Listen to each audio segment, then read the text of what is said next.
las tinieblas, tu voz se escuchó, con ella creaste la luz.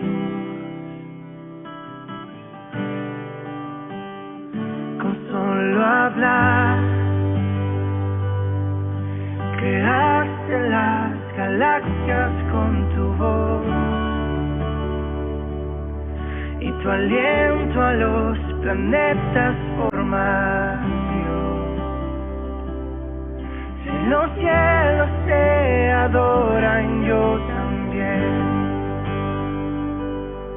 puedo ver tu corazón en la creación. Las estrellas son señales de tu amor, y la tierra te alaba, yo también.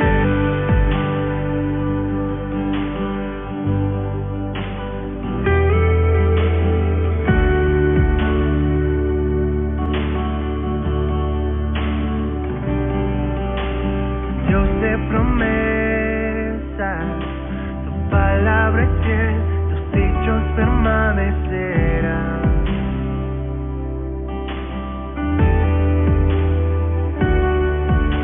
Cuando abres tu boca, la vida y la ciencia siempre tu voz seguirá.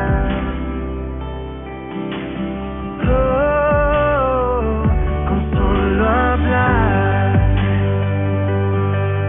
le diste vida a todo alrededor. Creaste cada especie en su esplendor. Dios muestra en quien tú eres, yo también puedo ver tu corazón en la creación. Cada mano es un lienzo de tu amor, y los cielos te obedecen, yo también.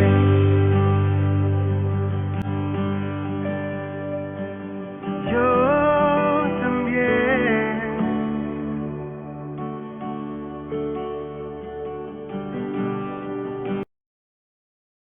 Buen día, mis amados hermanos. Hoy nos volvemos a ver y es verdaderamente hermoso el poder tener el privilegio de llevarles un mensaje en esta mañana. Un mensaje que cuando empecé a estudiarlo llenó mi vida, llenó mi corazón, y creo yo que en esta noche, o en esta mañana, perdón, también va a llenar el corazón de ustedes.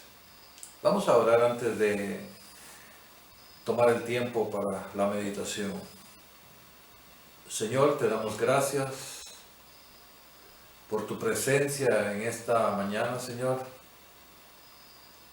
Te damos gracias también por la vida de cada uno de los que están escuchando, viendo y meditando en tu palabra, Señor.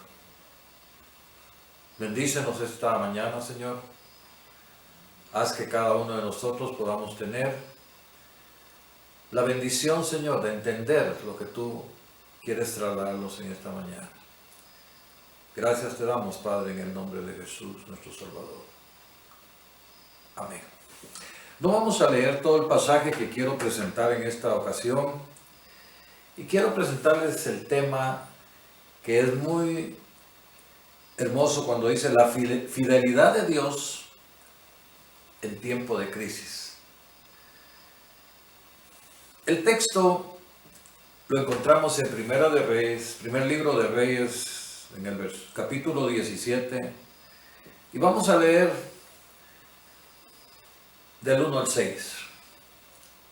Y dice la palabra de Dios: entonces Elías Tisbita, que era de los moradores de Galad, dijo a Acab: vive Jehová Dios de Israel, en cuya presencia estoy, que no habrá lluvia ni rocío en estos años, sino por mi palabra. Y vino a él palabra de Jehová diciendo, apártate de aquí y vuélvete al oriente a esconderte en el arroyo de Kerit, que está al frente del Jordán. Beberás del arroyo y yo te mando a los cuervos que te den de comer. Y él fue e hizo conforme a la palabra de Jehová, pues se fue y vivió junto al arroyo de Kerit, que está frente al Jordán. Y los cuervos le traían pan y carne por la mañana, y pan y carne por la tarde. Y él bebía agua del arroyo. Hermanos, cuando contemplamos eso, nos damos cuenta de la inmensidad, pero la inmensidad del amor de Dios. Es maravilloso que es el amor de Dios el que sobresale. Y no solamente el amor de Dios, sino también la provisión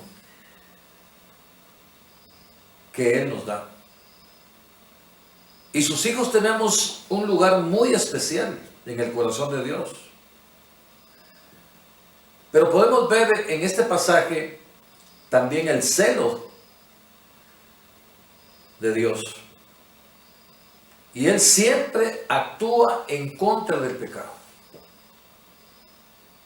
Llámese como quiera llamarse, juicio, castigo, reprensión, o como queramos llamarlos, es igual. El hombre recibe la retribución de su pecado.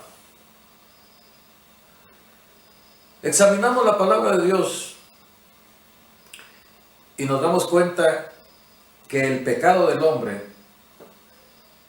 es el que todo el tiempo ha provocado las crisis que pasa el mundo.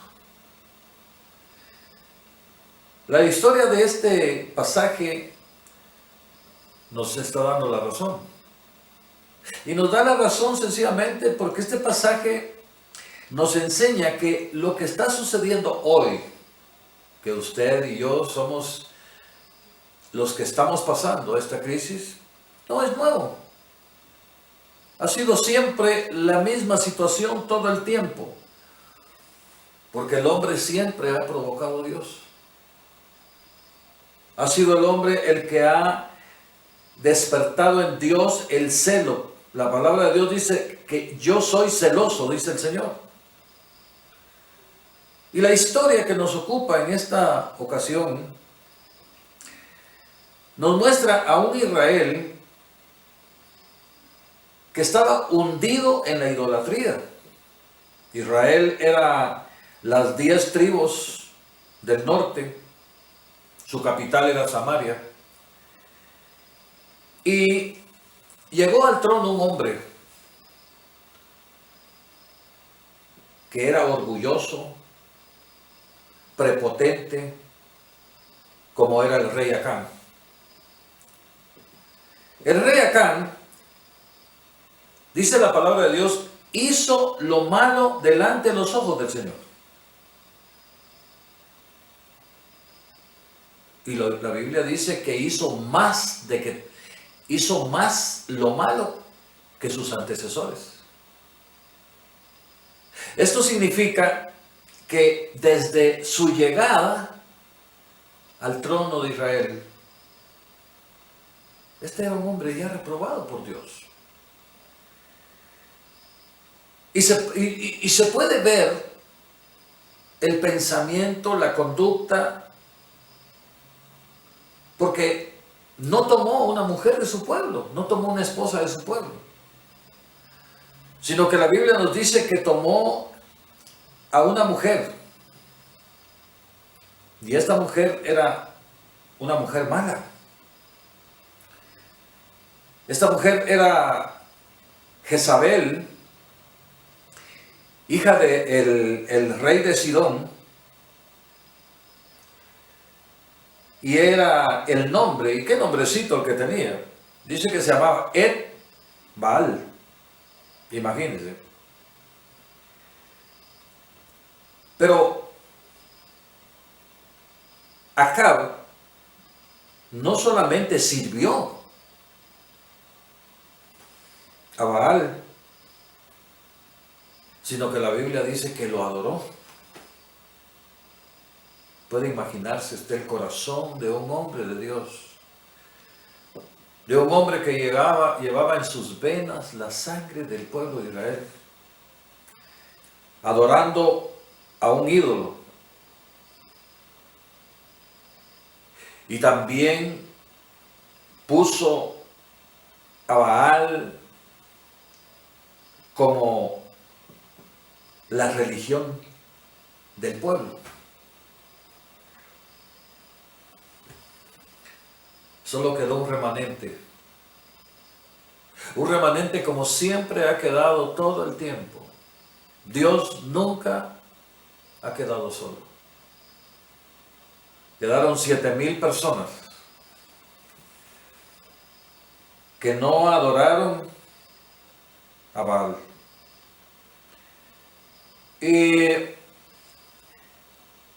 Y todavía, para terminar su pecado, hizo un altar y mandó a construir un templo para Baal.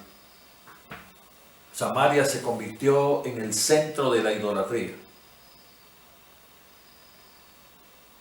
Pero, primer libro de Reyes 17:1 nos dice: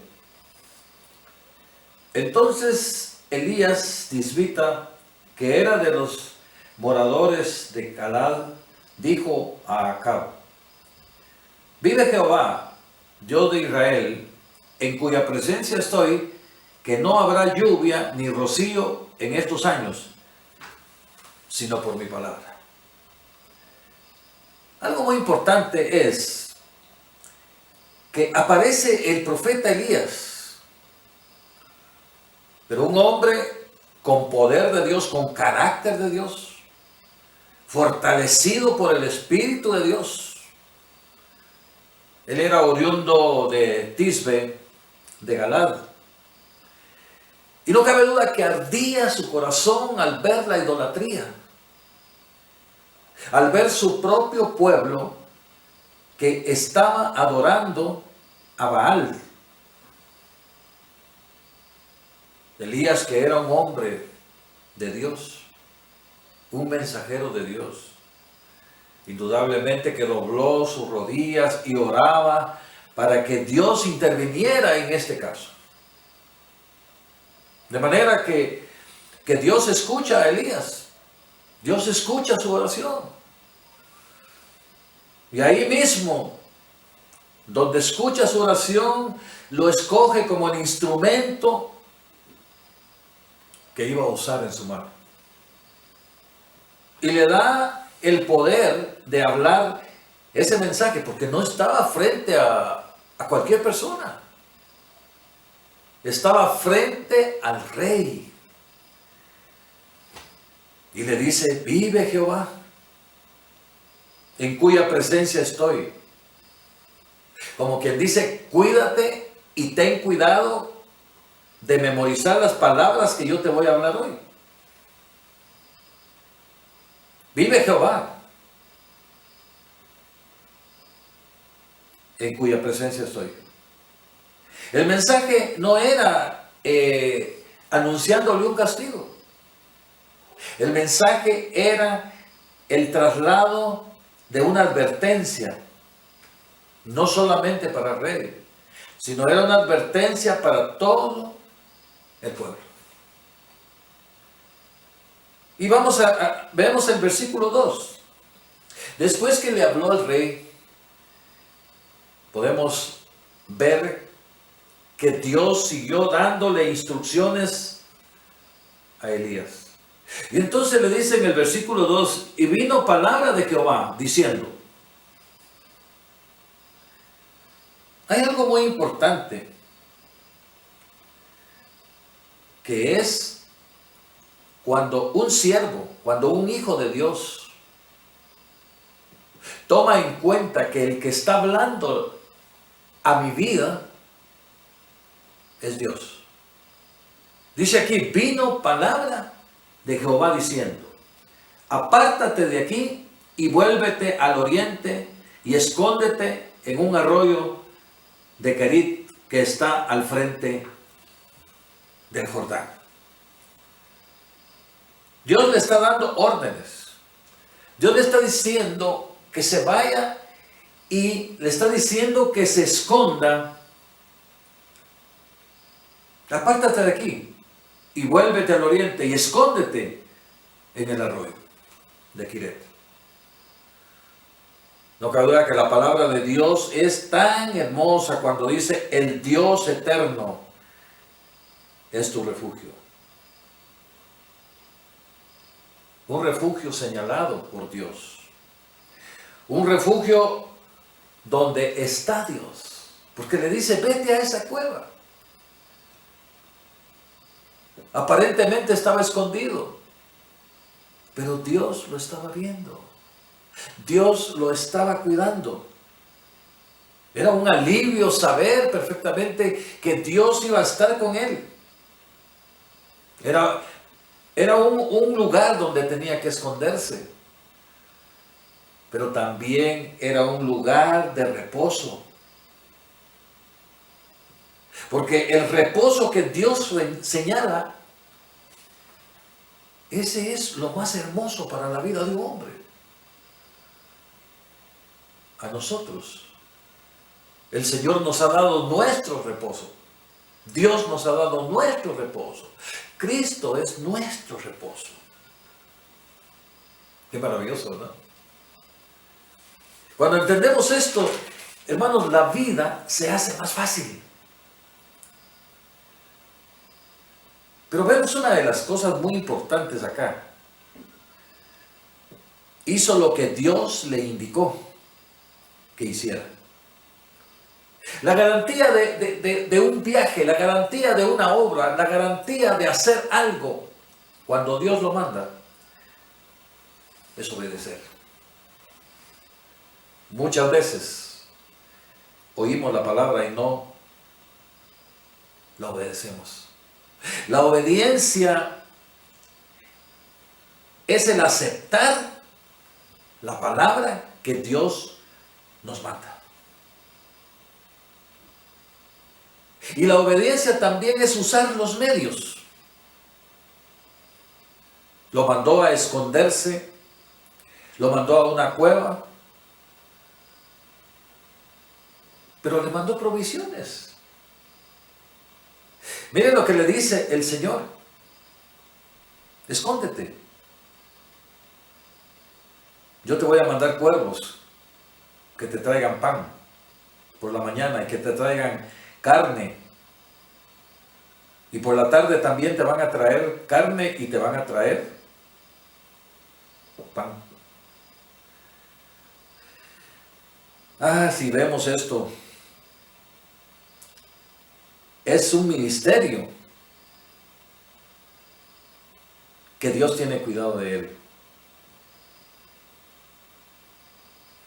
Si fuera así, muchos podrían decir, yo sigo sirviendo al Señor así, con esas atenciones. ¿Quién no va a seguir, verdad? Me va a dar pan y me va a dar carne en la mañana, y me va a dar pan y me va a dar carne en la tarde. Bueno, se mira muy fácil. Pero una de las cosas que llama mucho la atención es que Dios le dice que le va a mandar cuervos. Le va a mandar un cuervo para que le lleve carne, para que le lleve pan. Y también hay un arroyo para que él pueda disfrutar de agua fresca.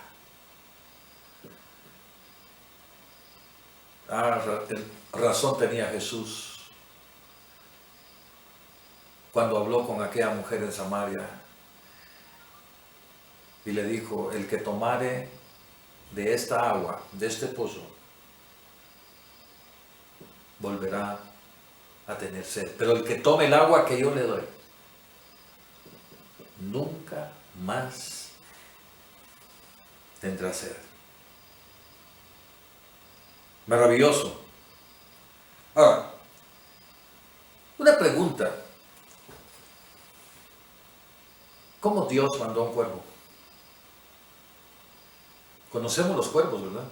En una ocasión yo tomé un cuervo que era muy tierno, era un pichoncito, y me puse a observarlo. Y tenía unos ojos grises tan preciosos.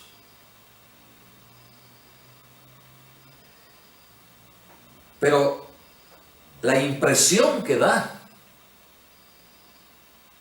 no es una buena impresión.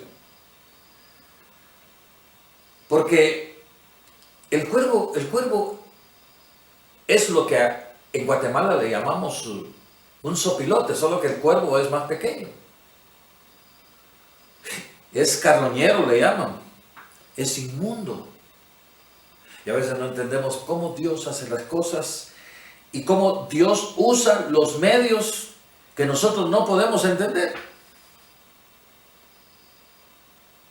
No cabe duda que Elías no se esperaba eso, pues. Posiblemente esperaba que una paloma le llevara la comida. O que un faisán, ¿verdad? Un simpático faisán le llevara la comida. Ahora, nos preguntamos, y ahí vemos el milagro que Dios hace para usar los medios. ¿Cómo no se comió la carne del cuervo? Yo no sé si usted se hace esa pregunta. Porque no cabe duda que no le mandó cualquier carne. No, le mandó un pedazo de lo que le llamamos panza para hacer tiras, ¿verdad? O un hígado. Dice que le mandó carne. Yo creo que esto a cualquiera nos hubiera tocado el apetito. Una carne término medio, con todos los condimentos. Como cuando llegamos a un restaurante y le decimos, mire, deme un pedazo de carne de aquellos que tienen gordito en la orilla.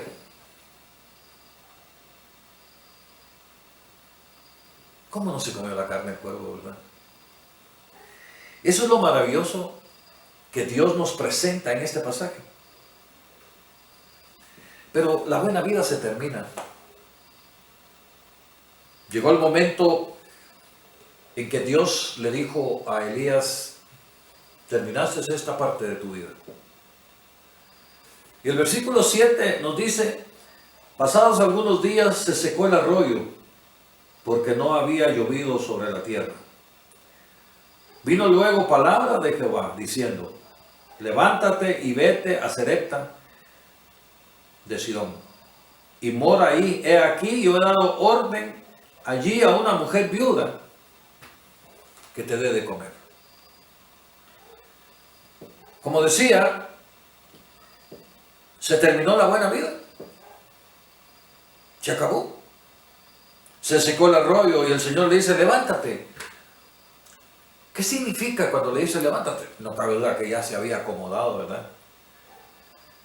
Cuando el Señor llegó, seguramente estaba recostado. Todavía tenía ahí en la mano un pedazo de carne. Y se sentía muy cómodo y el Señor le dice, levántate. Ya no estés como estás. Estás muy cómodo. Vete a Sarepta de Sidón y mora allí. Pero algo maravilloso que el Señor le dice es, he aquí yo le he dado orden a una mujer viuda que te sustente, que te dé de comer. Pero una de las cosas que es muy importante en el siervo de Dios es que una vez más se pone de manifiesto la obediencia. Y no solamente la obediencia, sino la fe. No le cuestionó a Dios y le pudo haber dicho, mira Señor, esa pobre viuda no tiene ni para ella, ¿cómo me mandas ahí? Era una viuda que al igual que Elías era también un instrumento de Dios. Aquella mujer que no tenía nada, aquella mujer que se estaba muriendo ya del hambre, una mujer pobre. Pero sabe, una de las cosas muy importantes, y eso creo que lo aprendemos nosotros, es que la pobreza no debe de ser algo que nos detenga para servir a Dios. No es un impedimento la pobreza para servir a Dios. El versículo 10, es importante que veamos esto. Dice el versículo 10, entonces él se levantó y se fue a Sarepta, y cuando llegó a la puerta de la ciudad, he aquí una mujer viuda que estaba allí recogiendo leña. ¿Cómo Dios prepara todo? Y se acerca el profeta y él la llamó y le dijo, te ruego que me des un poco de agua en un vaso. Creo que eso no tenía, tenía mucho la mujer. Tenía agua suficiente. Y le dice, tráeme agua para que yo pueda beber esa agua.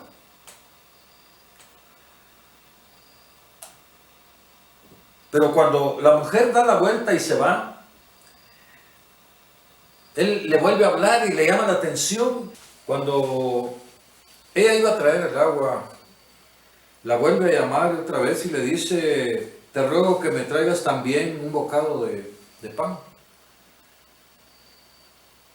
Ella respondiendo le dijo, vive Jehová, tu Dios, que no tengo pan cocido, solamente un puñado de harina tengo en la tinaja y un poco de aceite en la vasija. Y ahora escogía 2 leños para preparar mi pan para mi hijo y para mí.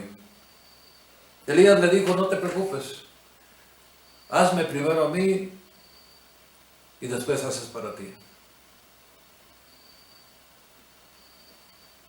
Y cuando vemos el versículo 14, le dice, pues Jehová, el Dios de Israel, ha dicho, la harina de la tinaja no escaseará, ni el aceite de la vasija disminuirá. Yo creo que es una gran lección para cada uno de nosotros. Cómo Dios en su misericordia puede proveer. Es fundamental la fe de la mujer, porque también podemos ver a una mujer que escuchó la voz de Elías y le creyó a Elías que Dios lo estaba enviando a él para bendecirla. Por eso es que el Señor dice en su palabra, probadme ahora y veréis si no abro las ventanas de los cielos, hasta que sobreabunde. Quisiera terminar en esta ocasión animándonos a creerle a Dios. Y como dice en Filipenses capítulo 4, 19, mi Dios pues suplirá todo lo que os falte conforme a sus riquezas en gloria en Cristo Jesús. No nos faltará nada. El salmista en el Salmo 23, 1 dice, Jehová es mi pastor, nada me faltará. Ese nada es algo, es una garantía. Hay una gran pregunta, ¿le hemos creído a Dios de veras? ¿Estamos creyendo que vamos a recibir? Porque creyendo es como recibimos. Cuando tenemos fe y cuando podemos mostrarle al mundo, es la forma de predicarle al mundo. Los incrédulos ya no quieren escuchar mensajes, pero sí pueden ver testimonios de la vida de cada uno de nosotros. Pueden ver que mi vida está bajo la sombra del Altísimo, como dice el Salmo 91, que está cubierta con el cuidado de Dios. Nuestras respuestas tienen que ser cuando nos pregunten, ¿cómo está, hermano? Debemos de decir, por la gracia de Dios estoy bien. No aquella respuesta que dice el mundo cuando le pregunta, ¿cómo está? Es aquí irregular. Algo así como la mojarra, de lado y muriéndose. Nosotros los hijos de Dios tenemos la bendición de tener la respuesta de Dios, tenemos la gracia de Dios. Y nuestra respuesta es que estamos bendecidos. Hermanos, buenas noches. Las que estamos pasando cada día en comunión, cada día escuchando mensajes, y nos están bendiciendo nuestros hermanos en la semana. Esta mañana Dios nos ha bendecido con su palabra. Y espero que Dios los bendiga y que cada uno de nosotros sigamos adelante, confiando en la misericordia de nuestro Dios y que Él va a proveer. Usted no sabe ni de dónde, pero Él va a proveer. Que esta mañana sea para su gloria y para su honra. Dios los bendiga.